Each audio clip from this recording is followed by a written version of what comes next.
তোরা মনে করেছিস মোল্লা মলি সাহেবরা রাজনীতিতে নেই, মুসলিম দলের কোন নেতৃত্ব দিবার কেউ নেই, মুসলমানদের হয়ে কথা বলার কেউ নেই, মুসলমানকে শুধু ভয় দেখিয়ে দেখিয়ে আমাদের কোলে তুলে রাখবো, আমরা যা খুশি তাই করব। না দিন সেদিন চলে গেছে। আজকের যুবকদের হৃদয়ে, আজকের নতুন প্রজন্মদের হৃদয়ে একটাই কথা, আবার ফারুক আজমের রাজত্ব হবে ইনশাআল্লাহ। কমিশন বলছে বিহারে 66.67% ভোট পড়েছে, আর বিহারে ভোটের সংখ্যা কত? 7,42,00,000 কম বেশি। এটা হলো টোটাল ভোটের সংখ্যা। আর ভোট পেয়েছে কত? 7,45,00,000।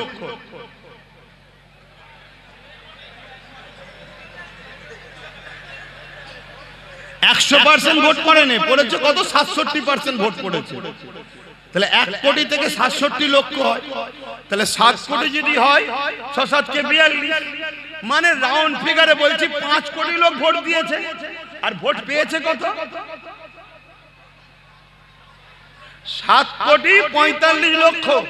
মানে টোটাল ভোট হচ্ছে 7,42,00,000। 100% যদি ভোট পড়তো তাহলে 7,42,00,000 ভোটার ভোট পড়তো। সেই জায়গায় 67% ভোট পেয়েছে। তারপরও 1,42,00,000 থেকেও বেশি 7,45,00,000 ভোট পেয়েছে। যারা এরকম করে চুরি করে তাদেরকে তোমরা রুখবে কি করে? আমি কি বুঝাচ্ছি, বুঝছো? তাহলে রুখতে হবে, রোখো। রুকার পক্ষে 100 বার আমি সহমত। রুকার পক্ষে 100% সহমত। কিন্তু বাপ, রুখতে গিয়ে নিজেকে যেন বিলীন করে দিও না, নিজের অস্তিত্বটাকে বাঁচাও। আমার এটা বক্তব্য। কথা বুঝে আসছে না? না কেন, কিভাবে ঘোটালা হচ্ছে বুঝতে পারছো? এই ঘোটালা সব জায়গাতেই হচ্ছে। এই কথাটা বিজখানে বললাম, অসুবিধা হলো। এটা জুলুম না ন্যায়? এটা জুলুম না? জুলুম নয়, কোনটা জুলুম? এটা অন্যায়। যা কাশের আবার ধর্মের আলোচনায় চলে আসি, আমার নবী পাকের সাহাবাদের উপরে জুলুমটা কেন হয়েছিল, অন্যায়ের বিরুদ্ধে কথা বলেছিল তিনারা, এতিমের পক্ষে কথা বলেছিল, মানবতার পক্ষে কথা বলেছিল, খোদার্থ মানুষের পক্ষে কথা বলেছিল, অসহায়ের পক্ষে কথা বলেছিল। এ যুবকেরা, তরুণেরা, তাওহীদের বাণীর পক্ষে কথা বলেছিল তিনারা। এই জন্য সাহাবা হুজুরদের উপরে জালিমরা বড় জুলুম করেছিল। কতটা জুলুম করেছে প্রথমেই বললাম। সাহাবা হুজুরদের পায়ে দড়ি বেঁধে, ওই ঘোড়ার পায়ে দড়ি বেঁধে দিয়েছে। ওই ঘোড়া দ্রুত ছুটতে লেগেছে। আর সাহাবা হুজুরদের মরুভূমির বাড়ির উপর দিয়ে টেনে টেনে নিয়ে যাচ্ছে। পিঠে চামড়াখানা ছিঁড়ে ছিঁড়ে কাঁধের কাছে জড়ো হয়ে যাচ্ছে। বালিকোনা কোনো পিঠেতে গেঁথে যাচ্ছে, রক্তাক্ত হতে লেগেছে। এ যুবকেরা, এরকম কষ্ট কি তোমাদের ওপরে হচ্ছে এখন? বলো বলো। কিন্তু আজ যদি ঘুমাও, তোমার সন্তানদের ওপরে এরকম জুলুম আসবে।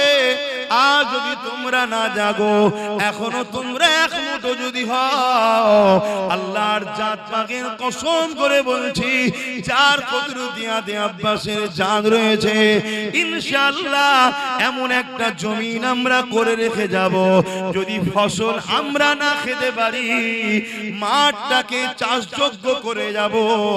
আমাদের বাচ্চারা ওই জমিনে চাষ করে ফসল খেতে পারবে ইনশাআল্লাহ। এ যুবকেরা, ঘাবড়ে যেও না গো, আল্লাহকে ভয় করো। কোথায় কি হচ্ছে দেখে লাভ নাই। তোমার মনের মধ্যে একটাই কথা থাকবে আমি আমার আল্লাহর খুশির জন্য হক কথা বলবো, আমি আমার আল্লাহর রাজির জন্য নাই কথা বলবো, সন্তানের ভবিষ্যতের জন্য আমি সত্য পথে চলবো, আমি নিজের কিছু মেহনত করে নিজেকে প্রতিষ্ঠিত করব। কেননা পরের দোকানের কর্মচারী করা, পরের অফিসে চাকরি করা যে কোনো দিন আমায় বার করে দেবে। আর যদিও আমি ওখানে চাকরি করি, ওই চাকরির মাইনে বাড়তে বাড়তে বাড়তে শেষ জীবন পর্যন্ত যদি 50,000 1 লাখ টাকাও হয়, কিন্তু আমার পরে ওই জায়গাতে আমার ছেলে কিন্তু আর চান্স নাও পেতে পারে। আর আমি মেহনত করে ছোট্ট যদি একটা গুমটিও করে দিয়ে যেতে পারি, আজ আমার পরে ওই জায়গাতে আমার ছেলে কিন্তু মালিক হয়ে বসবে। এ যুবকেরা, তরুণেরা, ছেলে যদি চেষ্টা করে এক দোকান থেকে 10টা দোকান বাড়াতে পারবে। তাই বলে দিয়ে যায় আমার রাসূলুল্লাহ যেমন আমাদেরকে নামাজের কথা বলেছে, রোজার কথা বলেছে, হজের কথা বলেছে, দাড়ি টুপির কথা বলেছে, মানবতার কথা বলেছে, ইনসাফের কথা বলেছে, ইনসানিয়াতের কথা বলেছে, গরিব প্রেমের কথা বলেছে, খোদার্তদের খানা খাবার কথা বলেছে, ঠিক তেমন নবী আমার সাহাবাদের ধরে ধরে হাতে হাতে বিজনেস করার পলিসি, তারা কি হবার পলিসি আমার নবী শিখিয়েছে। আর পাশাপাশি জমিনের উপরে মাথা তুলে বেঁচে থাকার জন্য পাওয়ার রাজ ক্ষমতার কথাও শিখিয়েছে। আরো জোরে বলুন সুবহান।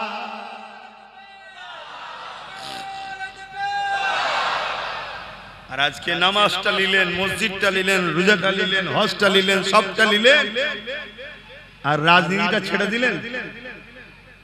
এটা তোমরা করো, আজকে ওরা করছে শুধু একা। আর আজকে আইন করছে ওয়াকাফ, কালা কানুন, মসজিদ ভাঙবো, মাদ্রাসা ভাঙবো, কবরস্থান ভাঙবো, ঈদগাহ ভাঙবো, কাদগা ভাঙবো। অলরেডি ভাঙছে। কোন পাওয়ারে ভাঙছে? যেটাকে ছেড়ে দিয়েছি আমরা। এক যুবকরা, কষ্ট হচ্ছে আমার কথা, অসুবিধা হচ্ছে। যেই হুজুরটাকে খালি খামাই নিয়ে এসছিস, বাপ ঠিকই বলেছি, যদি মনে হয় খালি খামাই নিয়ে এসছিস, পরের বার থেকে আনলেও তোরা আল্লাহ কারে এসিস নি বাপ। যদি আমাকে খারাপ লাগে, তুই তোর কাতারে থাক না বাপ, আমি আমার কাতারে থাকি নাকি? যার ভালো লাগবে, 10 জনে যদি ভালো লাগে আমার কথা শুনবে, লোক বলবে 10 জন নিয়ে আপনি তাহলে কি করবেন? আমি কি করবো আমি জানি না তো, আমি চেষ্টা করব। ফায়সালা তো আমার নয়, ফায়সালা তো আল্লাহ। এই কথা বুঝছেন না? বুঝেন? এই তো সবাই মিলে এত চেষ্টা করলো, ভোট রয়েছে 7,42,00,000, পড়েছে কত? 7 লক্ষ 45 লাখ। কথা বুঝে আসছে না? আমার হলো চেষ্টা করা কাজ। ফায়সালা কি হবে ওটা আমার দেখার দায়িত্ব, ওটা তো আল্লাহ জানে। হযরত ইব্রাহিম আলাইহিস সালামকে নমরুদ যখন আগুনে ফেলে দিল, ওই সময় বিশাল আগুন জ্বলতে লেগেছে। আমি জানি না তোমাদের কবিলা গ্রামটা কত বড়, কতটা বড় আমি জানি না।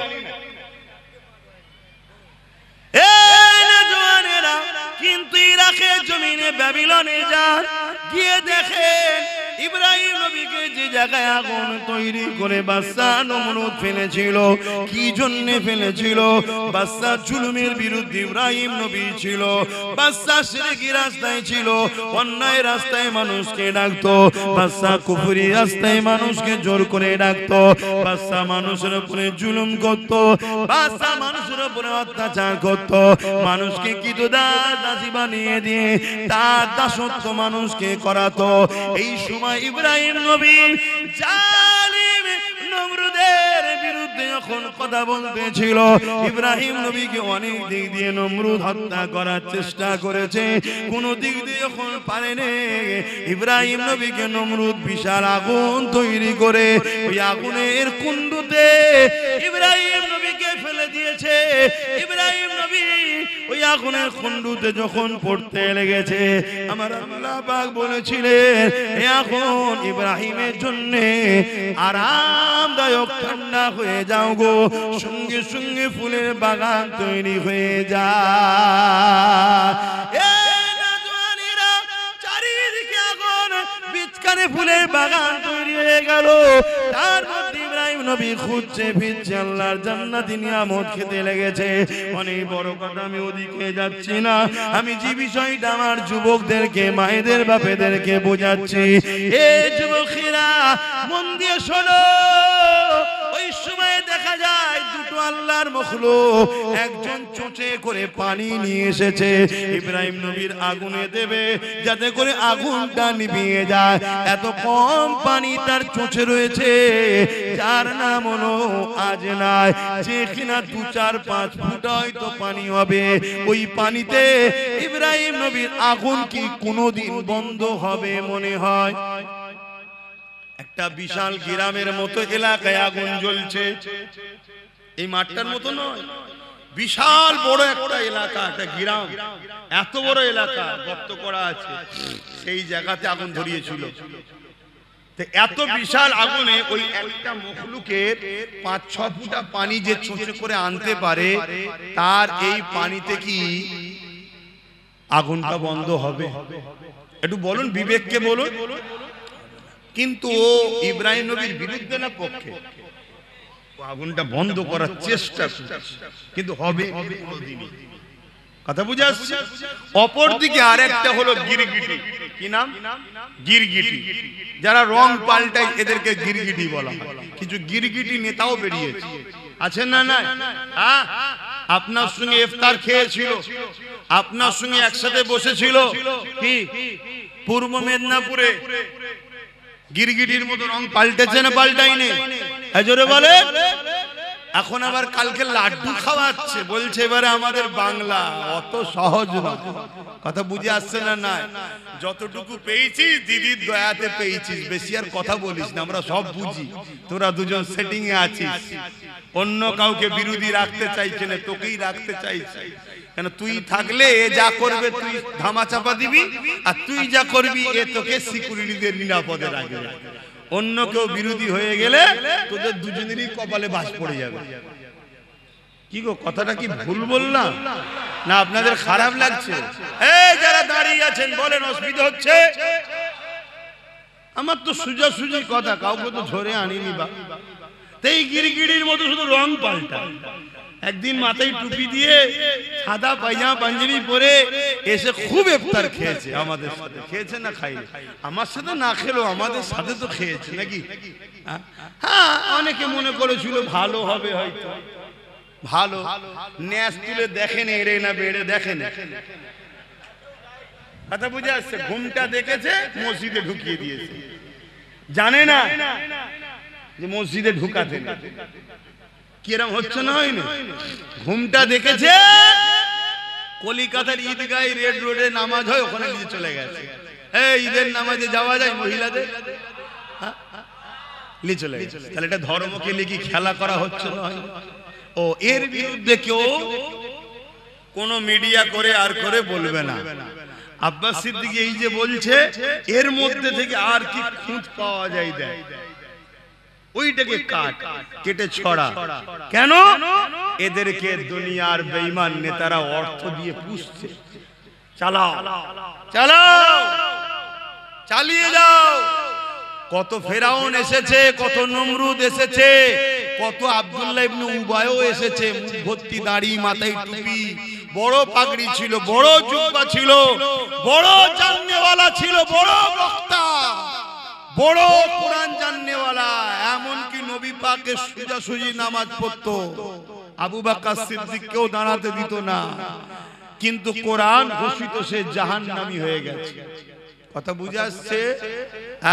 সবাই চোখে ধুলা দিয়ে যেতে পারে, আব্বাস তোমাদের চোখেও ধুলো দিয়ে দিতে পারে, কিন্তু আব্বাস আমার আল্লাহর কুদরতি চোখে ধুলো দিতে, জোরে বলো, ইজ্জতের মালিক তোমরা না আল্লাহ। জোরে বলে, আরো জোরে বলে।